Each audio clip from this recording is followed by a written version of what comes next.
रुपए की और ऊपर जाने की संभावना इनको दिख रही है। चलिए अब सेक्टर की तरफ बढ़ते हैं जहां पर आज ज़बरदस्त तेजी है, उसमें मेटल्स है। इंडेक्स करीब 5.5% ऊपर है और सेक्टर की बात करें तो हिंदुस्तान कॉपर 8% की तेजी यहाँ पर है।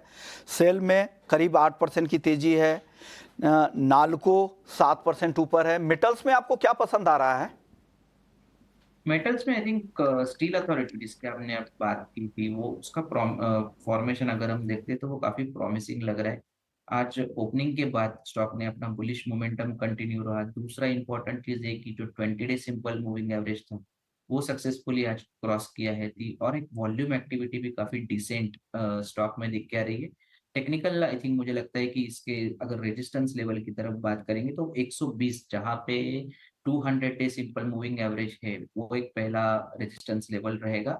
और यही सेटअप कंटिन्यू रहता है तो मुझे लगता है कहीं ना कहीं ये टेक्निकली 123 124 की तरफ बढ़ता हुआ हम देख सकते हैं। दूसरा अगर हम देखते हैं तो हिंदाल्को हिंदाल्को में भी एक प्रॉमिसिंग फॉर्मेशन है, अभी एक माइनर रेजिस्टेंस है। बट जरूर ध्यान रखना होगा, अगर ये 200 डे सिंपल मूविंग एवरेज या 655 ये अगर रेजिस्टेंस के ऊपर स्टॉक सस्टेन होता है तो एक फ्रेश अप ट्रेंड रैली आने के चांसेस हिंदाल्को में भी चार्ट्स पे दिख के आ रहे हैं। को और सेल आपको पसंद है। सेल आपको 123-24 तक जाता है यहाँ से दिख रहा है, तो करंट लेवल से करीब करीब 6-7 रुपए की तेजी और आपको दिख रही है। एक और सेक्टर है सरकारी बैंकों का, जहाँ पर आज ज़बरदस्त तेजी है। IOB, central bank, bank of Maharashtra, Indian bank, PNB, सब में 4 से 7% तक की तेजी है। ज़बरदस्त तेजी के मूड में यहाँ भी दिख रहे हैं। पूरा ही पैक अगर आप बैंक ऑफ इंडिया को छोड़ दे तो सारे ज़बरदस्त तेजी के मूड में दिख रहे हैं। जो सबसे कम तेज है वो भी 3% से ज़्यादा की तेजी दिखा रहा है। सरकारी बैंकों में आपको क्या पसंद है? सरकारी बैंकों में अगर हम देखते हैं तो मैं फ्रंटलाइन स्टॉक एसबीआई के साथ ही रहना चाहूंगा। रीजन बिहाइंड दैट, आज मार्केट मोमेंटम काफी स्ट्रांग है तो इसमें भी टेक्निकल बाउंस बैक काफी शार्प आया है। मैं थोड़ा 1 या 2 दिन का वेट करूंगा, शायद कंसोलिडेट होता है क्या वो देखूंगा। अगर ये लेवल सस्टेन होते तो छोटे पीएसयू की तरफ ध्यान ज्यादा रहेगा। द रीजन बिहाइंड दैट, क्योंकि इसमें करेक्शंस काफी शार्प थे, अभी भी उसके ब्रॉडर पैटर्न्स अगर मैं देखता हूँ तो अभी भी उसमें लोअर टॉप्स फॉर्मेशन बने हुए हैं। मुझे लगता है थोड़ा वेट एंड वॉच का अप्रोच रहेगा।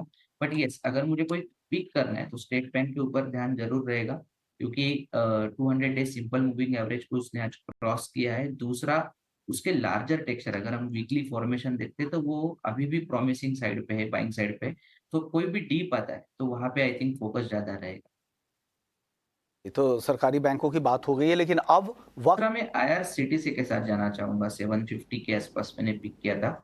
ये भी पोजिशनल है, पोजिशनल पॉइंट ऑफ व्यू से मुझे लगता है कि 800 तक के लेवल ऊपर के साइड में ओपन होते हुए दिख रहे हैं। और स्टॉप लॉस रहेगा उसका 730 का। एक करेक्शन के बाद स्टॉक में एक रिवर्सल फॉर्मेशन हुआ है, और जिस तरीके का मोमेंटम है, आज 20 day simple moving average stock cross कर रहा है, अभी फिलहाल उसी के आसपास चल रहा है। रिवर्सल काफी प्रॉमिसिंग हुआ है 50 डे सिंपल मूविंग एवरेज से।